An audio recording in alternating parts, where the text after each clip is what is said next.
Welcome to your favorite YouTube channel, Cartoonist Kayfabe. My name is Ed Piscor. I'm Jim Rugg. We got a grade A guest under the hot lights today, Mr. Alex Ross. Give us some bibliography. We got to jump right into things. Oh man, explodes onto the scene in the 90s with Marvels and Kingdom Come. Talk about a 1-2 punch of every superhero of all of our childhoods. Astro City doing character design and covers. Fantastic Four, Full Circle, 2 years ago with that release. And the most prominent painter in comics, Alex Ross. Welcome to Cartoonist Kayfabe. It is a pleasure and honor.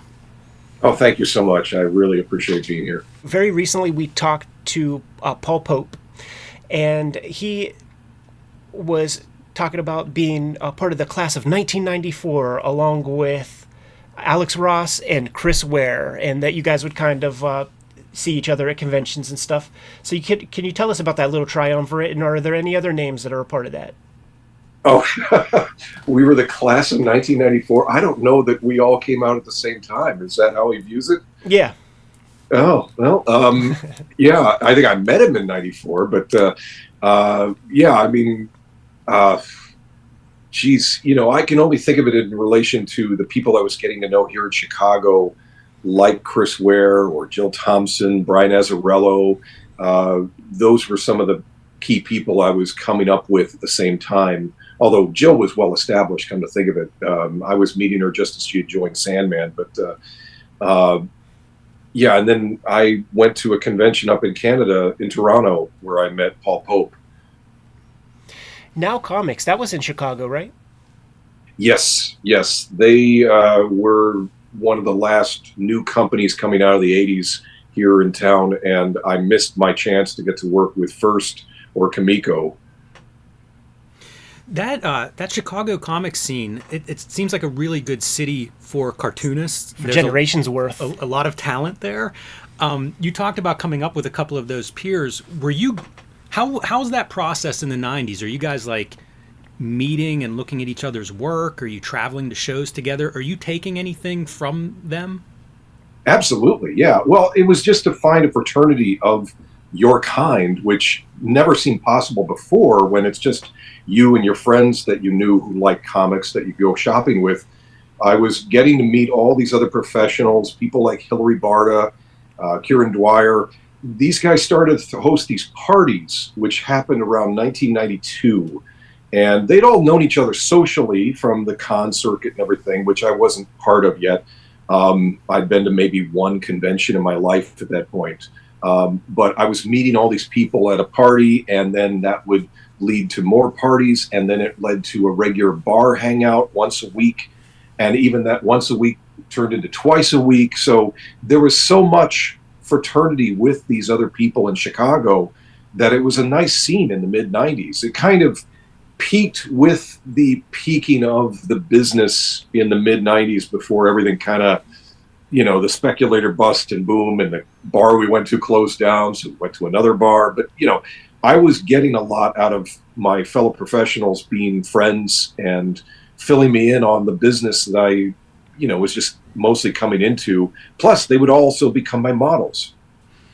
Right, man. That's really cool. It's such an alpha and omega kind of concept, man, where it's the same town. It's Chris Ware and Alex Ross in the same town. That covers a wide spectrum of comics.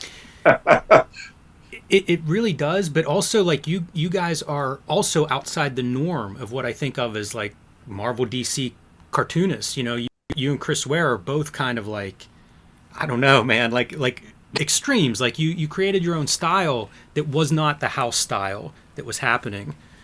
Well, the other weird thing that connects us in an odd way is we both come up here through route of Texas.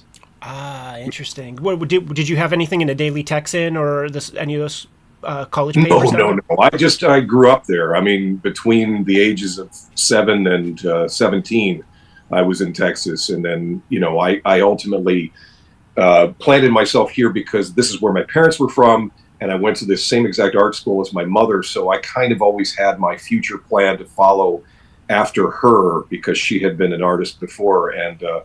But yeah, it's just weird to think that like me and Chris have that backdrop of like, wait a minute, why do both of us we wind up here, but we came through here. And, I mean, he's not from Texas, I don't believe, but, you know, and again, I was born in Oregon, so I'm kind of all over the place. That's quite a pedigree, because Oregon also has quite a community of cartoonists and some history Right. there as in cartooning. Let's talk about And when I've been back to visit, it's been the experience. Like I stayed with Mike Allred once, and I've been to a couple of the shows out there that I've seen him at, and many of the other professionals. I visited my old house. It feels like home. It's, even though I was only there for the first 6 years of my life, boy, it just resonates, that sense of like, I think I'm part of this community. It's in my bones in a way. when let's talk about your mom for a little bit. I know that she had an illustration career. What does that entail? Is it like a Mad Men style ad agency kind of career? Don Draper type shit? I don't think so. I mean, the stuff that she was doing was more in the late 40s, early 50s. After she got out of art school, she worked at some different places doing, God, I'm not sure how well to describe all the things she did back then. At least I can still ask her about it today. She's 95 now, and That's beautiful. I go visit her regularly. But she wound up really not doing artwork when I was a kid, so I wasn't seeing it as a child. I wasn't basing my love for drawing on what I was seeing reflected in the home. It's just that I was learning the more I drew, and I was certainly encouraged by her. They're like, oh, she drew too. And then she would do some drawings for me, and it would be interesting because her stuff looked like early American fashion illustration. Her way of drawing figures was very careful, delicate, kind of reminded me a little bit of John Romita in a lot of ways. There's a common thread there in our DNA. But by the point I was getting into my teens, she re-entered making art full time. She got a job. One of my dad's jobs fell through, and so we needed extra money. She went back into the workforce and was suddenly working in advertising, doing fashion illustration that was in our local newspapers. So that was something I was witnessing firsthand. Just at the time, I'm thinking, well, I know this is my goal. I'm going to work in this business, this comic art business. But along the way, there's jobs for artists in general. So if you have the skills to draw, it's applicable to multiple things, animation, print illustration, all these different things. So I'm looking at my mother as a great example then of like, get yourself together and you can apply those things that, yes, you're not drawing men with capes as you want to, but maybe you'll get there. But along the way, you may be employable to do things that people otherwise will pay for. And luckily, that got in my head in a good enough way that I was able to act upon that quickly when I got out of art school and not really let any grass grow under my feet. That's a really, I would say it's somewhat atypical. So many, like I was growing up and it was starving artist Right. was the idea, like go to school for something else so you have something to fall back Right. on as opposed to art. Because there weren't a lot of models of successful artists, in my life. And I think a lot of artists are in that position of not having it. Were there things that you changed from whatever model your mother was providing as a commercial artist that you do differently now than she did? Oh, probably. But I mean, it all kind of builds off of the root of following. We had the same kind of education as far as drawing from life and wanting to represent things as they appear, as close as we could study and replicate that. And I bent much more into painting than she would. She had skill as a painter, but a lot of that wasn't getting as applied. She was doing pen and ink. She did a lot of paper doll books. That was one of the first things I got to see her doing professionally before she was working full time again. She was doing a series of paper doll books that I believe people can order online. If they ever want to look up Lynette Ross, you can find this whole series of paper doll books called Amanda Goes West. She eventually did one for the Girl Scouts, a bunch of different subjects over the years. And the last one she finished somewhere in the late 90s, but when she was in her 70s. In any case, she would do more of a simple pen line for things with filled in color. And the whole nature of lushly illustrating was something I had seen from her earlier work, but she didn't immerse herself in it. And that would be the thing I would immerse myself in. It's like, I want to take that part of our education, our common root, and build on it more. So in some ways, I am an establishment of what the other road my mother could have taken if she had the ambition for it. You know, another advantage of having somebody in the house that is so steeped in illustration is that old struggle that we had trying to find, the right brushes or the right pens and tools.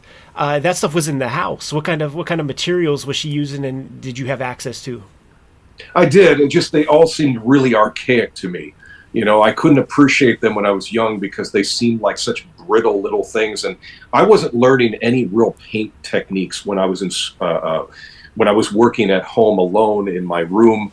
I was trapped in the world of colored pencils when I was a teenager. You'd sort of transition from crayons into colored pencils, and the idea of the control you have with this single little point on a pencil is something that I was fixated on until I could finally break from it in art school.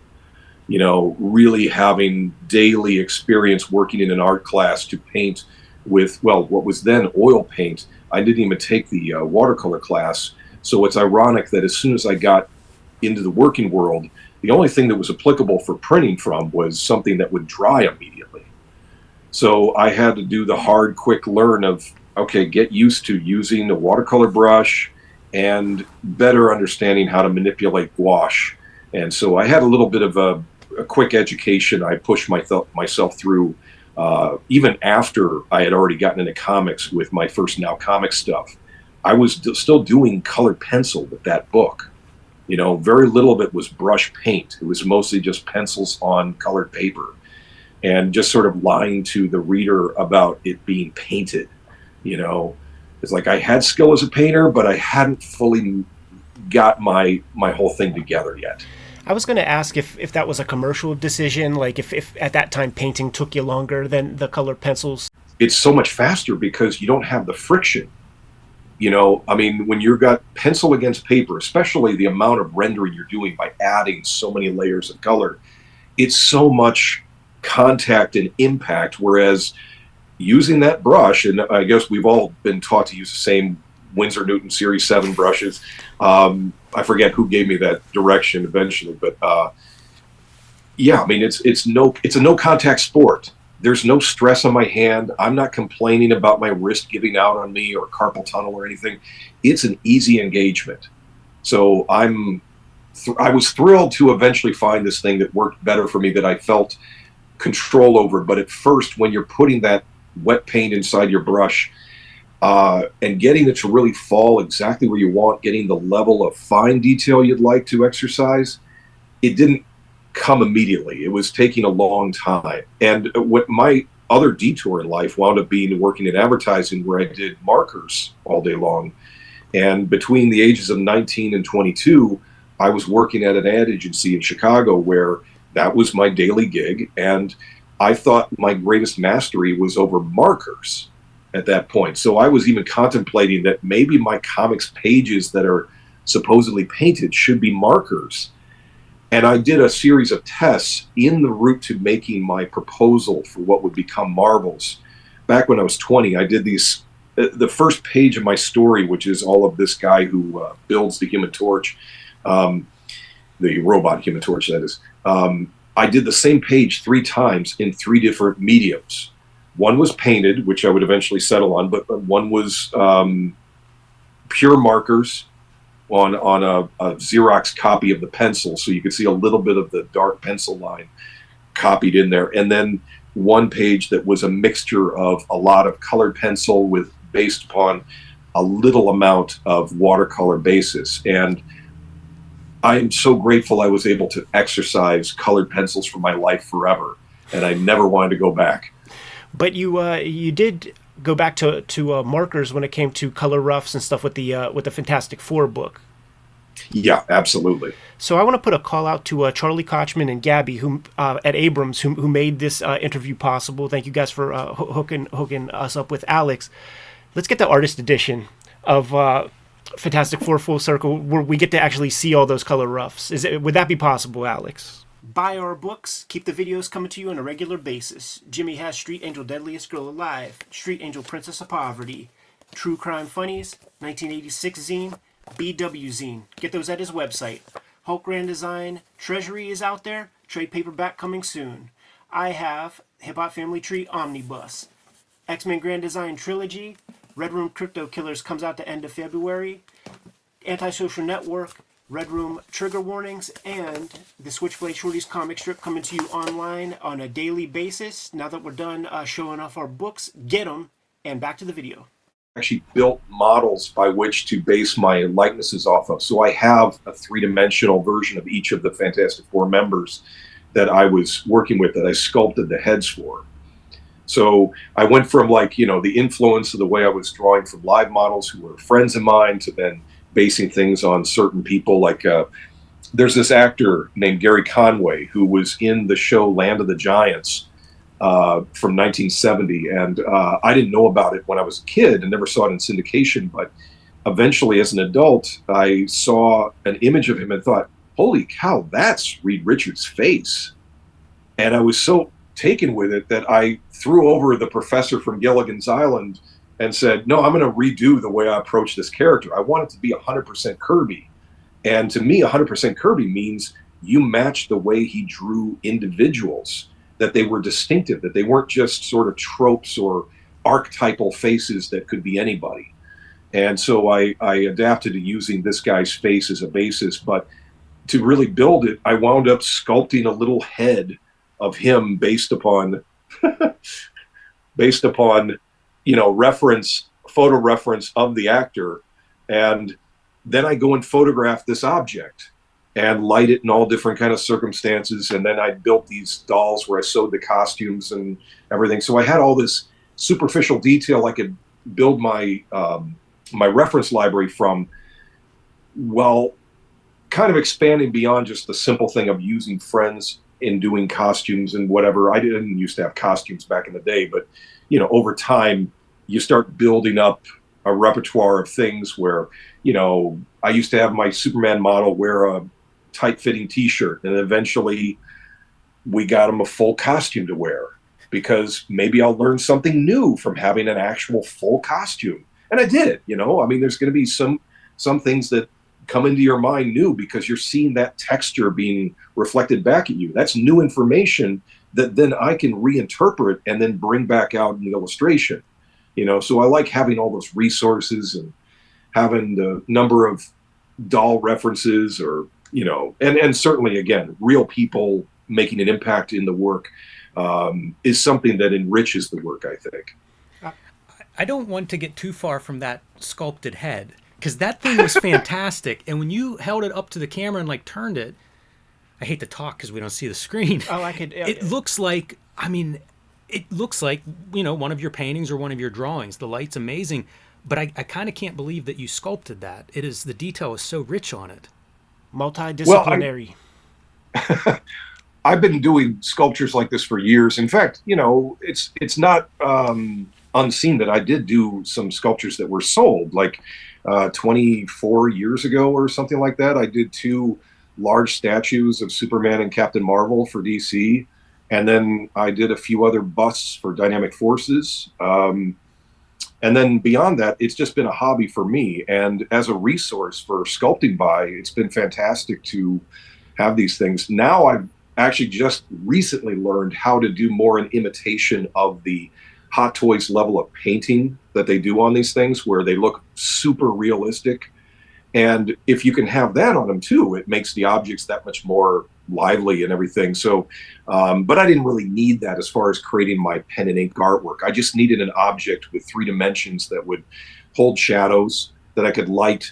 And the beauty of having an object as opposed to a person that you're posing is that you have absolute control. If I don't like where the light is coming in this way or that way, I just move everything around. Whereas when you have a friend who's helping you out, you're only going to put them through so much to achieve what your aims are before you got to give them a break, you know. Or it's me posing for myself, and then it's like my patience wears thin too. I don't want to be standing there forever with the timer going on the camera and, you know, standing there in my spandex looking ridiculous with these photos that have to be burned later.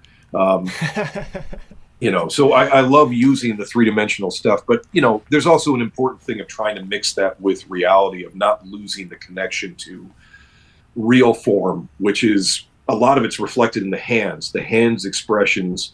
You're not going to get that from a doll. And often when I would direct other people to act the way I needed them to in posing for me, I couldn't get them to do the kind of things instinctively I would do with my own hands. But then again, my family will joke with me about how I do Alex Ross hands, in a way where I'm always drawing these sort of gestures with the hands that look over articulated. But I'm gonna blame Bernie Wrightson for the way I try and draw hands always being kind of gnarled or expressive. One of the other pieces to the Fantastic Four book is that you tailored those little costumes with that very like luminous pearl kind of fabric. Iridescent, yeah, that's the word. And it gave you that ability to like, that's how you could manufacture some Kirby squiggles into the final compositions. That's right, yeah. In fact, a big part of my journey was going through just a ton of different character designs where I was trying to break the costumes into pieces where it was almost like the Kirby squiggles were built in as a three-dimensional object in the Fantastic Four costumes, as if like there's a plate layer of blue on top of an underlayer of black, and in between these breaks of the plates, there's something you would interpret as Kirby squiggles. And I did this through multiple designs that I printed before in some of my sketchbooks, and they'll be here in this new edition book. But eventually coming to the determination when I used this iridescent fabric that like, I don't need to do any of that. The fabric just creates those patterns, those expressions that were instinctive for Kirby. They come out naturally. And so I was thrilled to kind of give up on that overthinking of taking the simple costume design stuff and thinking that somehow we need to fix it or rewrite history to make it more adventurous for the common fan viewer today. Because, every time you see an overcomplicated costume in one of these TV shows or movies, it just drags me down at a certain point where I'm like, God, man, it's too much. It's too overthought. Yeah, they turn into G.I. Joes. I always think that our G.I. Joes, real American hero, not the Kung Fu Grip old school ones. I always I'm an old school guy. I got G.I. Joes that were passed down to me from the 1960s, so I'm a whole different generation with that. I always wish that the fashion of comics, especially the superhero stuff, would translate more to screen. I feel like that's a defining characteristic that's been lost. And I get it early on, like maybe we're not sure about it, but that has been almost completely discarded by the filmmakers. Right. And that's why you read the comics, I mean? Right. Well, in my own way, when I was doing this journey towards the FF, I was hoping to make an influence that who knows if any of it will have any impact. But, I was trying to sort of put out there as much of a roadmap as one could follow to kind of bring a three-dimensional realistic life to what was there in the DNA of it from 60 years ago. I mean, you look at those splashes in Marvels where you're looking up at the giant man and stuff, it's like, that's pretty cool looking. That would be pretty rad to see on the screen. It would be an interesting interpretation. It's surprising somebody hasn't done that, even like a fan film or something. Well, a fan film or somebody ripping off that look, but doing it with their own characters if they couldn't get Marvel to sign off on it or something, because it is so distinct. Especially as time goes on, I feel like that becomes more and more of the canon. A part of the history of the Marvel universe, definitely. Alex, I wonder about the origins of your Fantastic Four book, because I remember seeing stuff online, and it was like your sketches, and there was a lot of art, and it looked beautiful, and I was under the impression it was something you had proposed to Marvel and they passed on. Is that true? That's half true, yeah. I mean, it was that forgetting the year now, but probably 2020, I was throwing in my batch of designs that were aesthetic looks of the costumes and characters, where I was mostly there with the concept of it. I was drawing Gary Conway's face and Deanna Lund, who was also from Land of the Giants. I was drawing them as Reed and Sue. I was trying to bring this certain visualization to life, but I didn't have a series concept. I just thought like, hey, whenever you guys could possibly get this back in publication, I want to be there for it. And so I presented my pitch as, here's all these designs, just think about it. What they didn't tell me at the time is that, well, they probably didn't even know it internally at Marvel's publishing offices, is the eventual deal that would close by the end of the year is having Marvel Disney buy out Fox and getting their entire creative rights, getting those properties back for FF and the X-Men. So I was kind of in line for getting that. And by the end of that year, they had asked, well, what are you interested in working on? Which sounded like a big, nice offer that they were kind enough to put out there. And I said, well, I want the FF. And they're like, oh, you can't have that. And that's because it was already spoken for. Somebody had negotiated for it in their contract to get first right of refusal should it come around. And I could at best join them, but I couldn't be the lead of it. And that's how I was ultimately kind of turned down. I didn't have a pitch yet, but I was able to quickly, upon requesting it, think of what I would want to do. And I immediately went to this thought of revisiting This Man, This Monster. How does it get to Abrams from Marvel, not saying yes? Yeah. What is this Marvel Arts thing at Abrams? It's a replacement for doing a graphic novel line at Marvel Comics itself. You know how they did that back in the 80s? Well, they don't think they make graphic novels anymore. They think they make periodicals that you eventually collect into the collections that go out there in bookstores. But they kind of negotiated with me over the initial pitch, which came around, I guess somewhere in 2020 or so. I forget the timeline of all these things when they're coming down, but like basically they're wanting to get projects set up for the 60th anniversary of the FF, which comes in 2021. And I was saying, okay, fine. I have an entirely finished idea of a story. I could do this, but since you couldn't give me the FF book itself to be in charge of, I want something else that I think would be worthwhile for Marvel to have, which is a return to their graphic novel line. And we all know how successful that was for them back then. Actually, maybe you guys don't know. I don't know what age it would have impacted you from then. We were scooping them up for sure, but I mean, it would be in retrospect. Like they came out when we were kids. Yeah, I mean, this stuff starts around 84, I think, and then its peak was really at the start when you had the Death of Captain Marvel by Jim Starlin, and there were so many good ones that came after that. But they had a great run of stuff. But Marvel produced those all the way up until somewhere in the early to mid 90s. But I just figured like DC just started this themselves with their Black Label line. We should be able to do that. And hell, I would call what you guys were doing specifically with Grand Design stuff as being a graphic novel kind of thing. Even though those were miniseries, I would think they could jump into this idea. And they entertained it, but basically they were ready to sign me up for doing my book, but it would be my book alone. And, oh, by the way, can you break it into 2 issues so they're both 30 pages each? And I felt like I was getting less of what I was really coming at them with, which was a line plan. And it wasn't not just a line plan. It was like, I didn't want the comic format anymore. I'm so sick of the standard size comic because I don't feel it's really served my work terrifically well in the past. People can't necessarily know what the work for either things like Kingdom Come or Marvel's actually look like compared, from page to printing. When it's shrunk down like that, it is losing something, even though that's the mass form everybody likes it to have. And the graphic novels that happen throughout Europe and used to happen here in America that were more the 8, than what do you call them, like 9x10 size or not 9x10, 8x10. That's something that really flatters the work a lot more. Printing really matters in this case, especially if you're going to have anything with painted art. So I was holding out for a special format, and the only way that could really work is if I brought in another party into this engagement. It just happened to be that Abrams already had a publishing deal with Marvel Products. And my friend, who I've been working with for 30 years, Charlie Kochman, he'd already told me, like, yeah, we could expand it to graphic novels. And I said, well, I got one for you.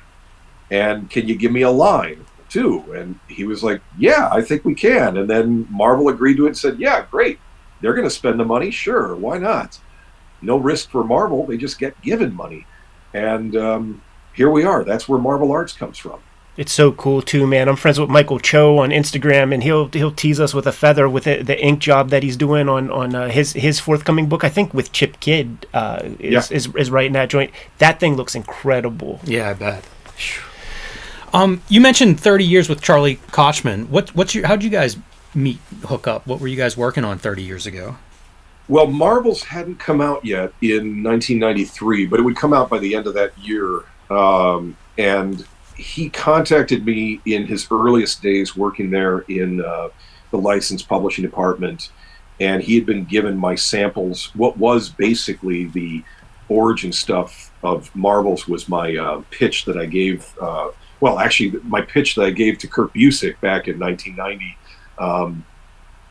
I had done the 12 pages, sort of retelling the origin of the Human Torch in a, illustrative style, and I was kind of aping things I was seeing done by Dave McKean and other comic artists at the time, and all this stuff was like lettered. So these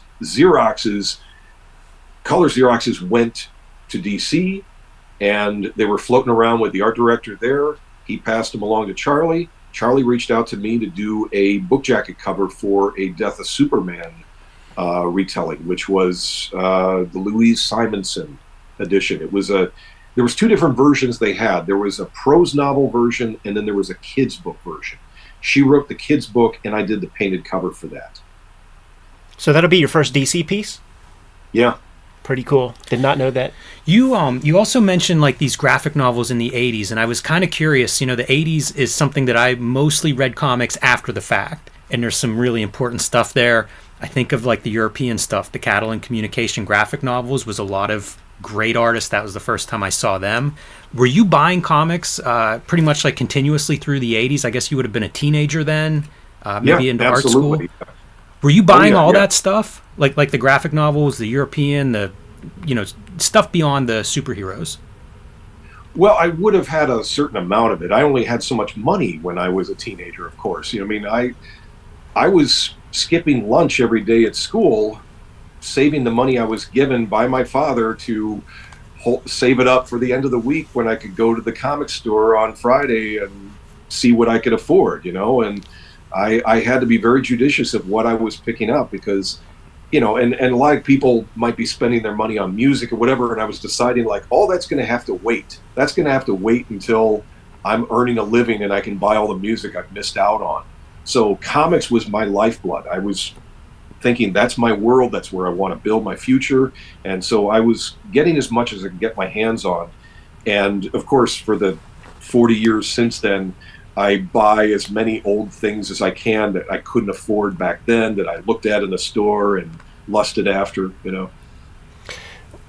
You mentioned earlier that the printing matters, the paper matters, and I was thinking about the Elektra Lives Again graphic novel that Frank Miller did gets me thinking. It has Graffiti Designs logo on there somewhere, so it's like post-Marvel doing the graphic novel.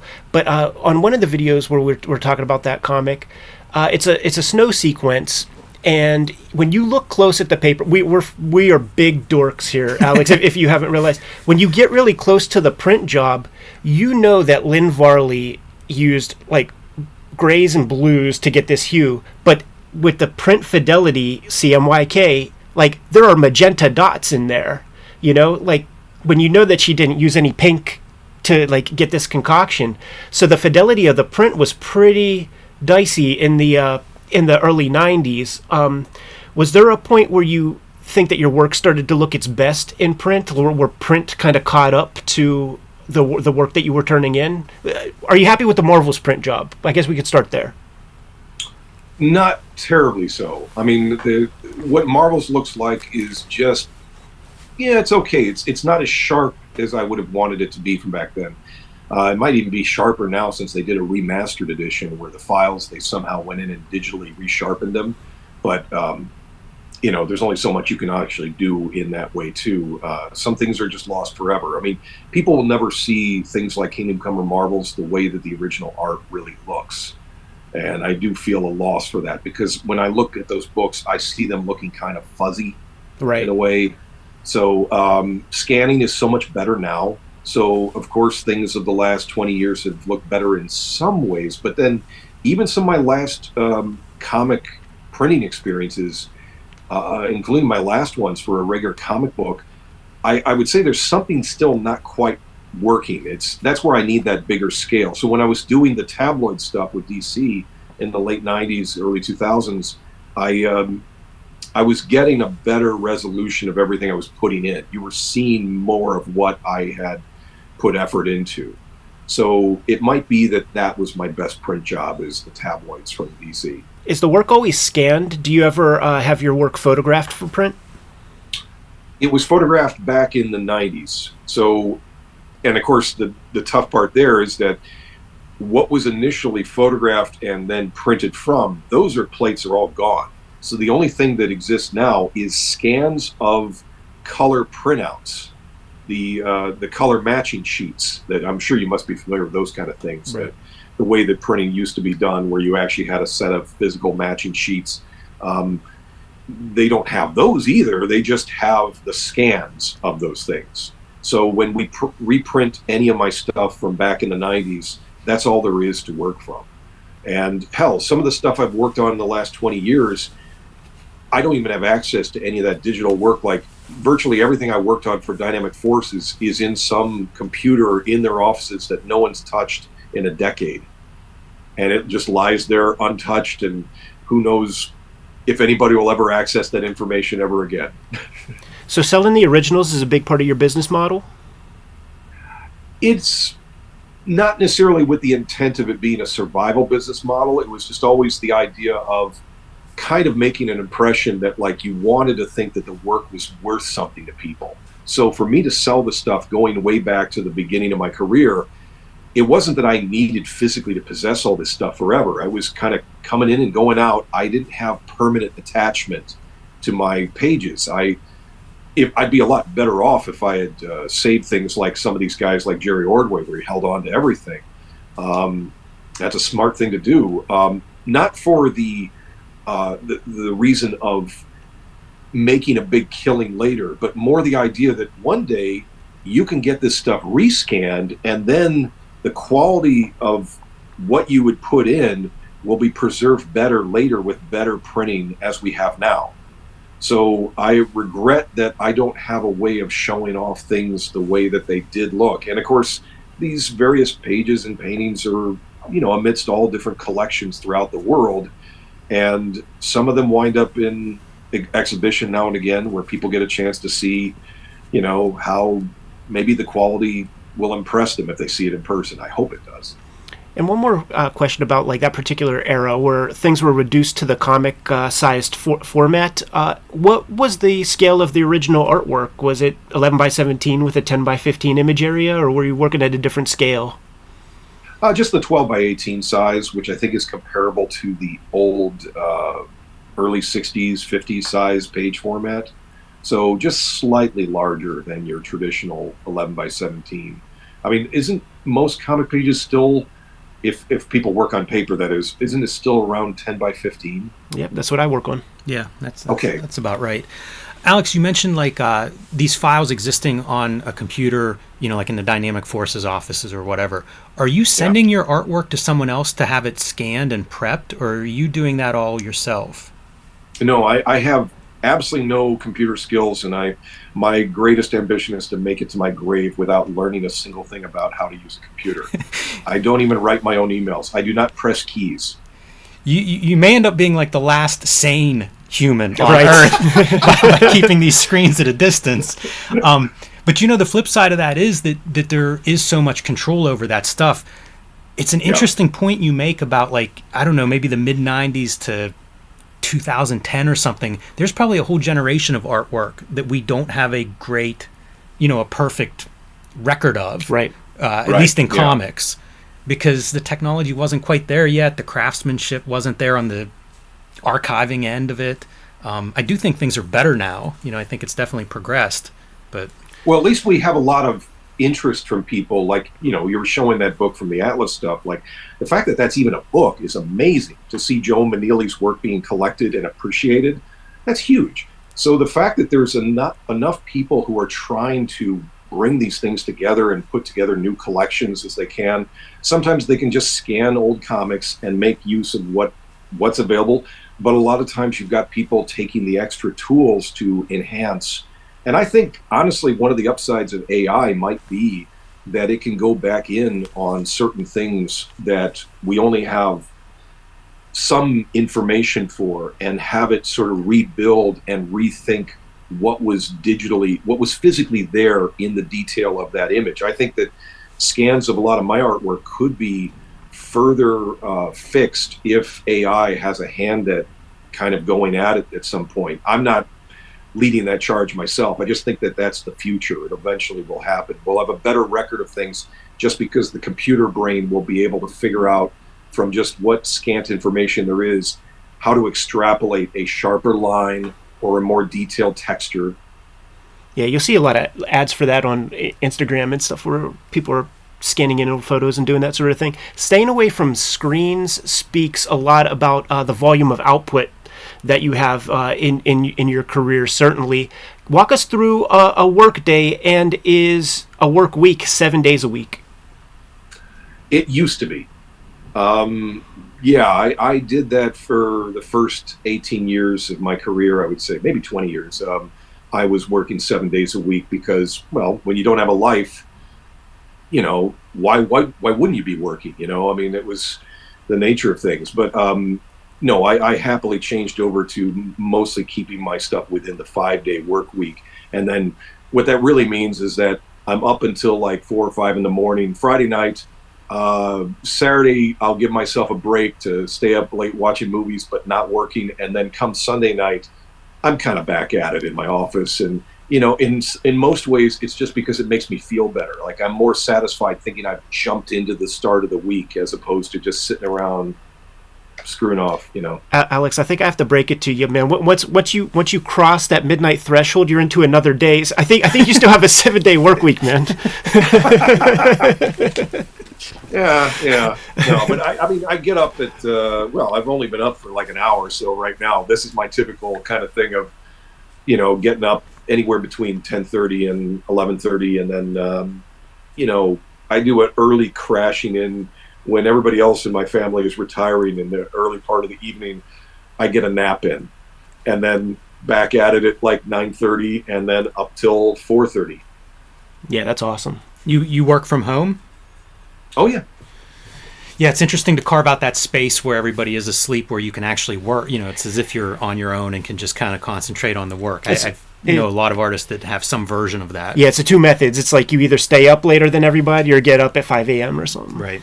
Alex, you've done some interesting projects outside of comics, big client things, Academy Awards, you know, Beatles, high profile stuff, and the majority of your work though is comics. Do you have aspirations to do work outside of comics, or any like dream projects? Every time I have engaged people with other media, with experiments like, say, working on something like I recently helped sort of direct or art direct a short video of animation of my version of the Kingdom Come Superman. And so it was a CG realistic version of the figure that we helped build. And here to get animation of it, it took like a year just to get 20 seconds of video, which I don't get that kind of patience. I can get so much more done when I'm in complete control, and I don't have the ambitions of thinking somehow a field that I don't have the proper experience for, I should be in there taking lead on it. I think I could contribute things to it, but I'd also rather put most of my time where people can see it, where I think that a lot of the drive that connects us with making content is engagement.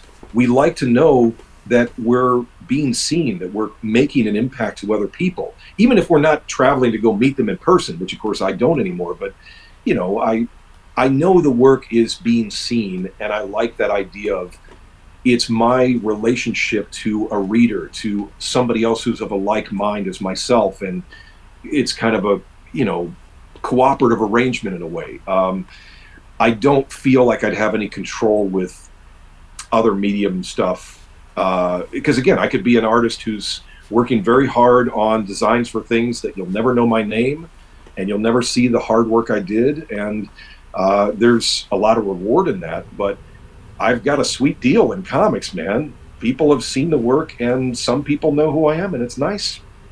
Let's talk about that, because there's definitely like Alex Ross. There's a business here. When I was at San Diego Comic-Con last in 2015, you might have had the biggest vinyl signage, and there's an operation. Like, how many people are employed under this Alex Ross operation, and is it like licensors and stuff? Like, who's all involved in this stuff? Well, basically, I've got this one friend who has been my friend for 30 years now, who I got to know back in 1994, who I thought, when I was early getting to know him, that I think I could draw him as Captain Marvel. He kind of looks like the C.C. Beck version of that character. And so I used him as a model for years.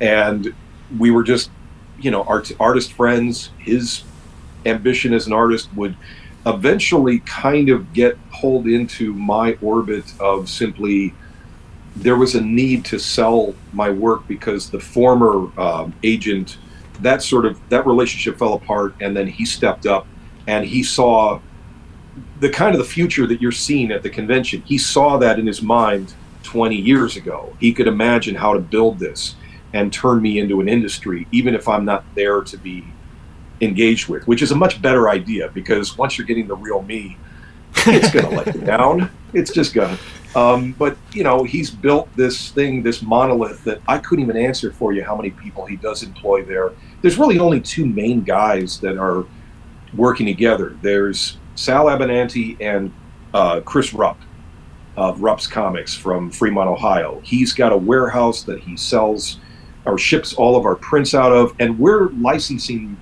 the properties from Marvel and DC, as well as we've had licenses with the Beatles and other people, Universal, to do stuff. So we're still making prints and doing specialized comics with them.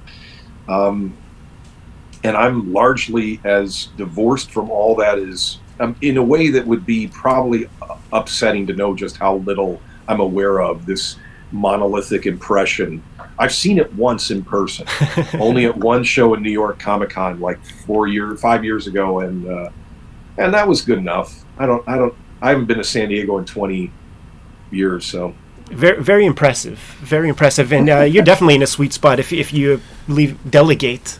It's really interesting to me to just see the different businesses that cartoonists do, and I think what you describe is pretty unique to.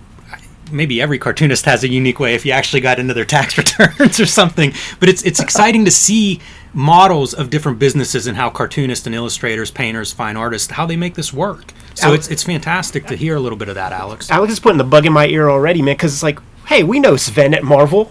Why don't we license some stuff and make our own shit? I hear We've you, been man. doing prints for other guys. It's true. It's very true. Well, Alex, as I'm told, it's ridiculously expensive is one of the discouraging things. Yeah, that'll do it. That'll do it. I'm out. I'll just get paid. Alex, you did some work with Alan Moore or on some of Alan Moore's projects, like the Supreme books, the ABC stuff. Do you have any Alan Moore stories, or tell us about what that relationship was like? Well, I had the honor of meeting him once, and that was mostly connected through my friend and writer collaborator on Uncle Sam, Steve Darnall. Steve had worked. Do you remember Hero Illustrated from the mid-'90s? Well, Steve was my friend first because he worked at my local comic store, and we've been friends for 30-some years. And well, not then we weren't, but he got a job at Hero. That led to getting to know a lot of the professionals in the business. He got to be very friendly with Alan. We went over there after after Uncle Sam had come out, and we had a lunch with Alan Moore where I got to tell him how much I loved him and all the big impact he'd had on my life and whatever.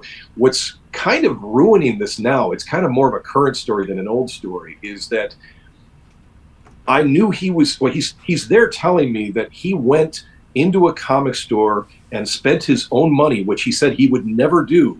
Like, he didn't go to comic stores, he didn't buy comics, but he had to go see this thing called Kingdom Come because his best friend, Steve Moore, unrelated to him, had told him, you got to check this thing out. Well, I guess maybe it's more been brought to my attention that people have this conspiracy theory that DC Comics, having their last project with Alan Moore fall apart, which was a thing called Twilight of the Superheroes, that they came up with the scheme of, why don't we get some guys to basically work up our version of this and put that out, and then that thing wound up being Kingdom Come.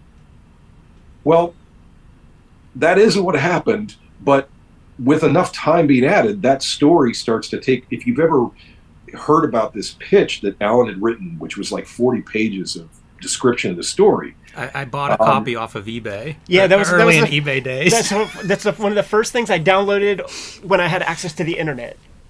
Okay, so you have read it then, right? Yeah. Okay, can you see how different it is than Completely. Kingdom Come? Yeah, there's no comparison. It's people didn't read it if they're making that comparison. Well, the tough thing is that, whatever my inspiration for bringing it first forward that eventually got me meeting with DC, all that's its own thing. But it was hugely influenced from Alan Moore, from things like Miracle Man, and just the very scope of wanting to do an epic miniseries that had hopefully not just weight to it, but a metaphoric quality to it that would reach to people. That's what you took from Watchmen. And certainly I took that from multiple things in the 80s, like Crisis, and there's so many great miniseries from that time period, Camelot 3000. That was everything I wanted to bring to life when I got my career up and running. But aping Alan was one thing that was something I was unabashed about, but I was not ripping off this unrealized pitch. So now I'm afraid when I look back at this memory I have of meeting Alan in person, that the whole time he's thinking, let me size this kid up and figure out, did he rip me off? And that he was possibly thinking the whole time I'm sitting there next to him is like, so this is the punk that DC grabbed and talked into doing this thing that was basically them exploiting me yet again. And I'm telling him where I got ideas from, that I pulled this conflict between the whole closing bit with Superman grabbing Billy Batson by the face and preventing him from saying Shazam. That was my take on the climactic piece of Miracle Man, where he had the kid that was Kid Marvel Man or Kid Miracle Man. I forget the kid's name now. Johnny Bates. He had a chance to kind of, the kid had transformed back into himself, and he took the opportunity to just murder the kid, ripped his head from his shoulders right there. And I thought, Superman's not going to do that. Superman's going to think about it a bit longer and struggle over the moral complexities here. So I was building one scene off of his origin thing, and I'm giving him some of this insight and feedback, and I don't know now, looking back on that, if he just thought that I was full of shit and that I was basically another guy lying to him and ripping him off, because I'm saying how all these other things influenced me from his body of work and would continue to influence me. So now, basically, I'm saying that all the contemporary fans were making these videos about how DC ripped off him, and then I'm just some guy they hired. They've ruined my memories of meeting Alan Moore. There you have it, guys, man. Put some positivity out into the universe. Speaking of that, may I actually say, I watched your whole video where you guys dissected Kingdom Come, and you went through it page by page. That was mind-blowing for me to see that. So I've not reviewed the material with somebody else's scrutiny to that degree, and I want to say thank you so much. You were extremely kind. My friend Tony Akins, who was one of the models in the book, he told me about it to check it out, and also I found something you might get a kick out of, that you had this one throwaway thing about me where you said, I heard he's real religious. And I thought, do I want to correct that, or is that something that's a little chip that you want to keep on your shoulder, that you want to scare people with that, because when people hear that about somebody, they figure, oh, I better watch what I say around them. They're going to be kind of prickly.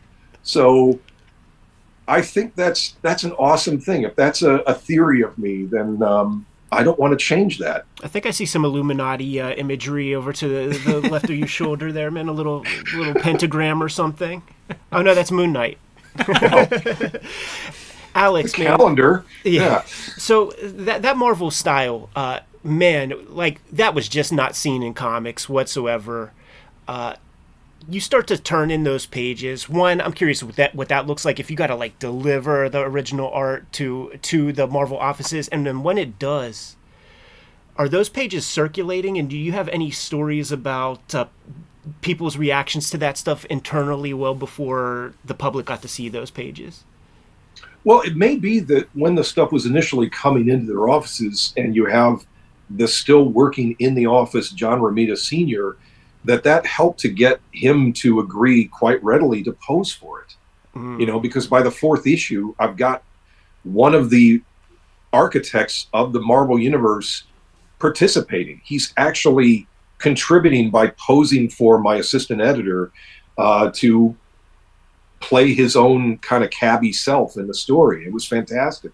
So, yeah, I was getting lots of encouragement when that stuff was coming in. In fact, as good as they were of what support they gave the book, they were also making new plans based around what they were thinking once it was starting to really roll in, and they were thinking like, we're going to really push this out in 1994 in a way, or sorry, late 93, as one of their biggest comic launches. So they put it as the cover of their sales manual, which was a color printed thing they sent out to all retailers to really get them charged up of what the following fall was going to bring. And, you know, they showed several pages from the first issue just to really, there was like a whole fold out of the shot of the superheroes jumping down in World War II.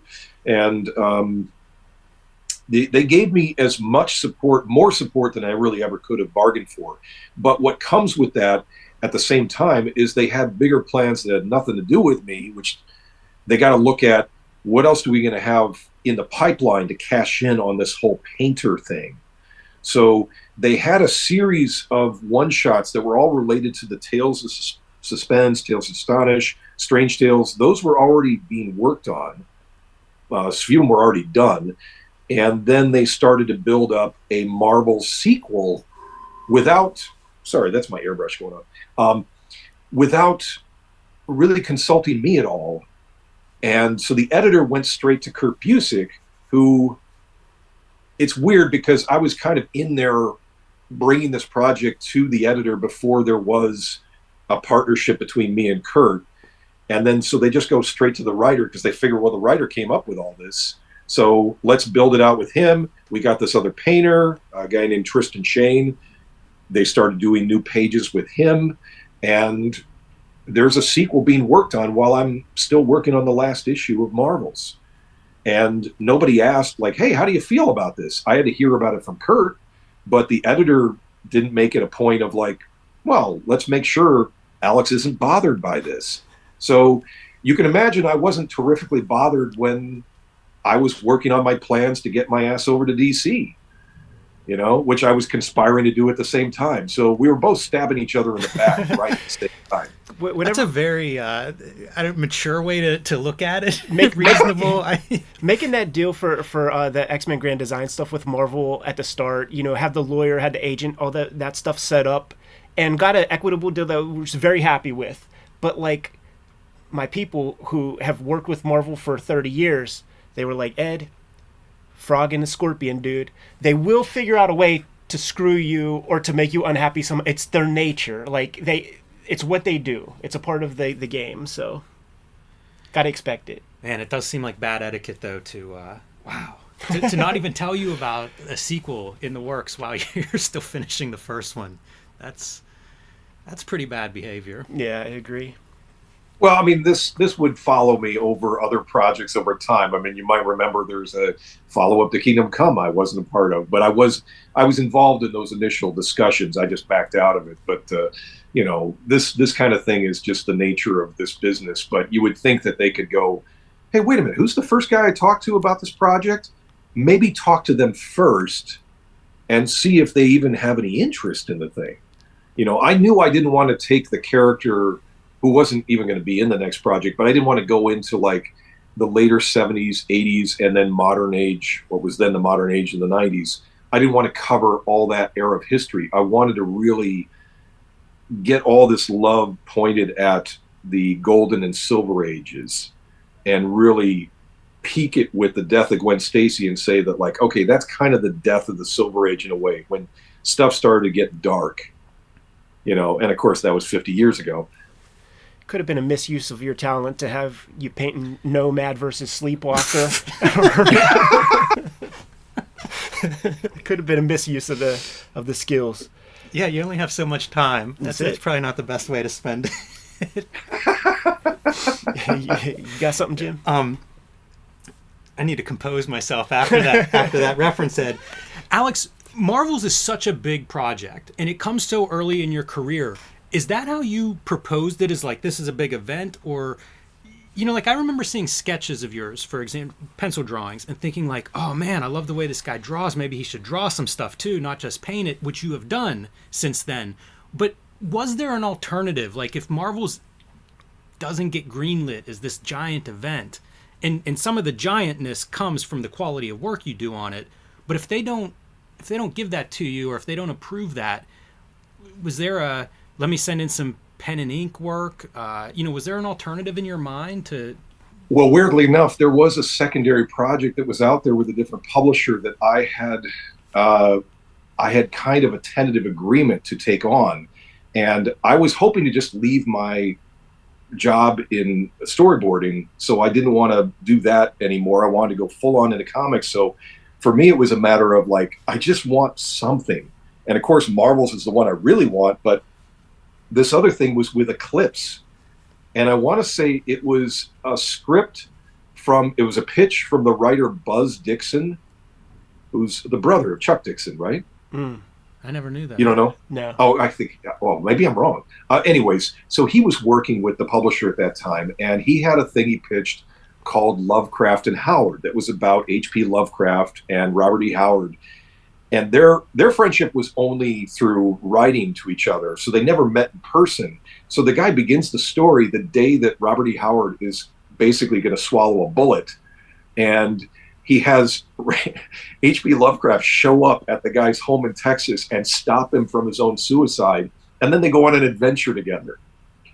And I had the script for this. I had thumbnailed out like the first, 15 pages or so. I had taken photos of friends of mine as models to basically convert them into those likenesses. And then things with Eclipse started to get a little wonky.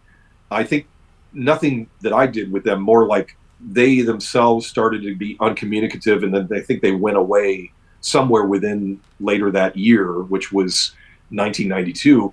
And then the whole Marvels thing kind of got solidified mid-summer of 92, and I was able to quit my job by the fall of that year.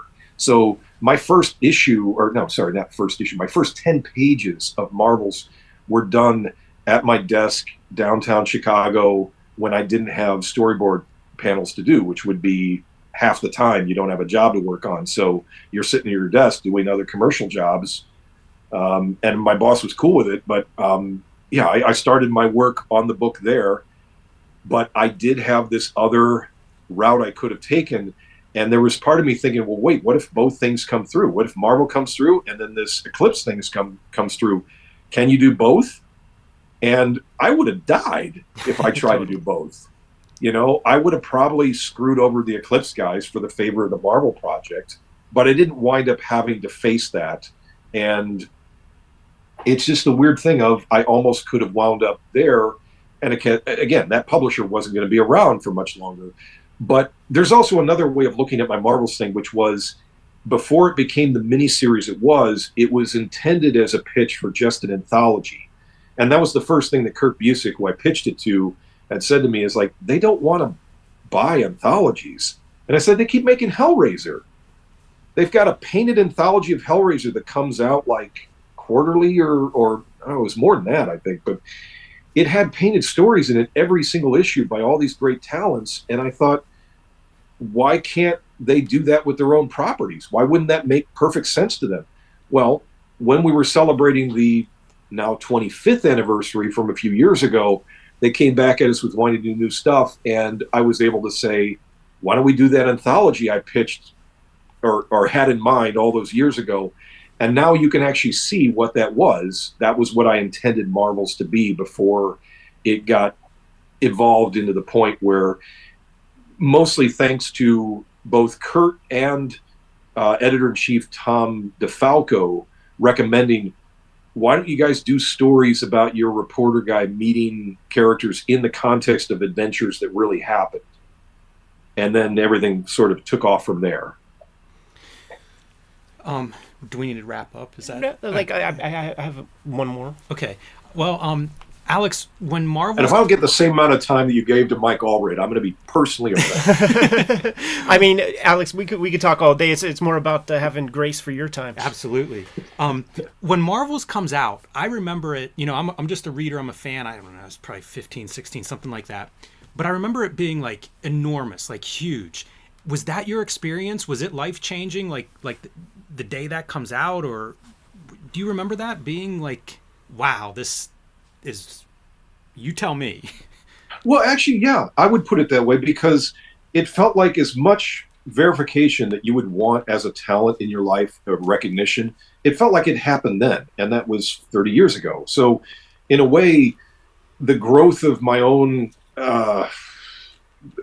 appreciation that I've gotten in the business since then pales in comparison to what it felt like then, because it was all new then. It was a definite sense of acknowledgement, and the year that followed came the Eisners and the Harvey Awards, which I remember the first time I ever got an award, Al Williamson was there in the audience, and I was hanging out with him later that night. And the fact that Al Williamson, who was a great personality, just an awesome figure to get to know, the fact that this guy who had this history going back to the 50s, working for EC and did the Star Wars adaptations, the fact that he's there giving me acknowledgement, but also busting my balls, is fantastic. You know, that you can't pay for a better experience than that. So in a way, I peaked early. So everything that came after that is just gravy, because I got the greatest acknowledgement in that moment in time. And, you know, it feels like for our environment of where there is such fame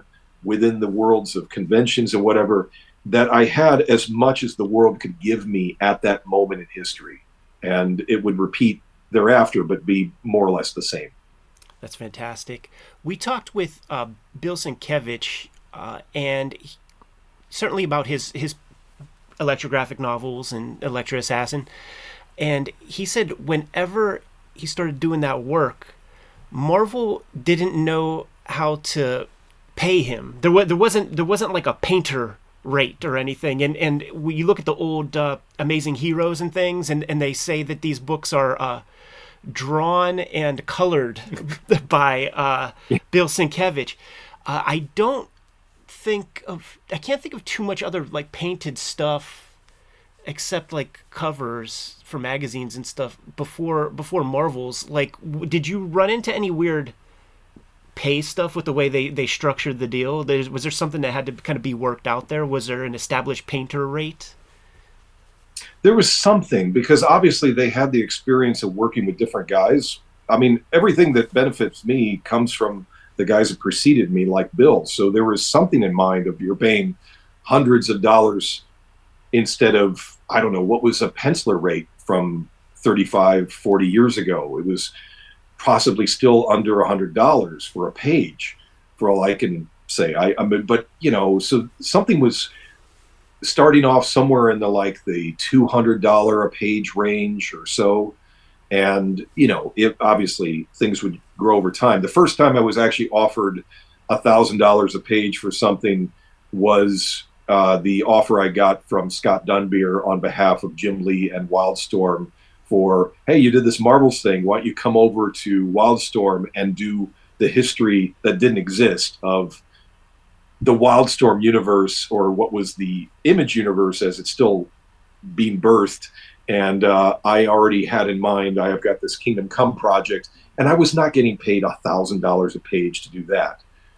But I was aware that at that time, Eric Larson had paid Adam Hughes $1,000 a page for pencils for a backup story he did.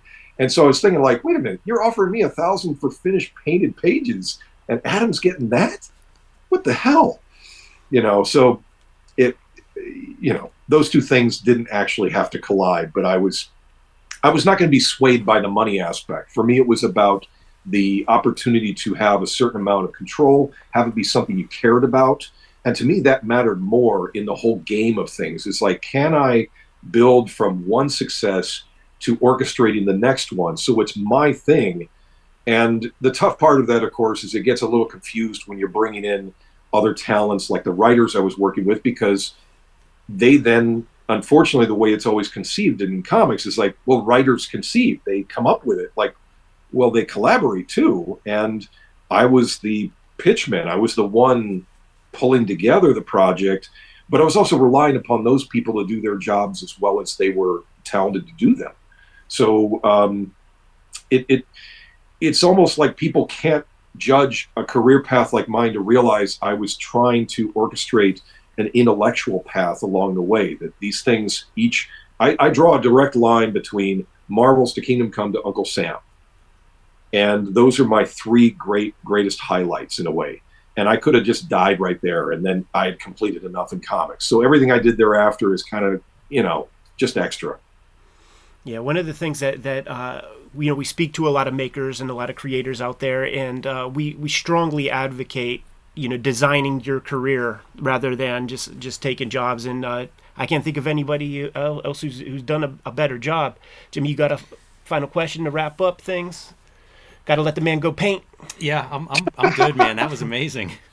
Alex, this was fantastic, and we want to leave the door open again to talk comics with you again. Maybe someday put something like Kingdom Come or something under the microscope and talk about it with you as we turn the pages. That would be fun.